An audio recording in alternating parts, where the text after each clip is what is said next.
in just a single drop of water? It's amazing! Today, let's explore the tiny, hidden world that exists in soil and water.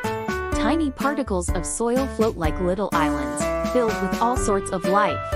If we look closely, we might spot a nauplius.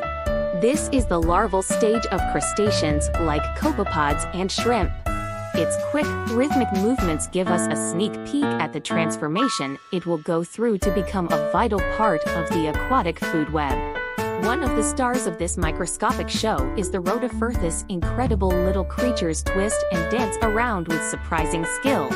With their spinning crowns of hair like cilia, rotifers glide through the water, filtering out nutrients. Although they are tiny, they play a huge role in keeping our aquatic ecosystems healthy by breaking down organic matter and supporting the food chain. This hidden dance of tiny creatures reminds us that life is bustling around us in many forms, even in just one drop of water. Every little movement tells a story about the beautiful complexity of this unseen world. So, next time you see a puddle, a pond, or even a handful of soil, remember that there's a whole microscopic universe just waiting for you to discover it.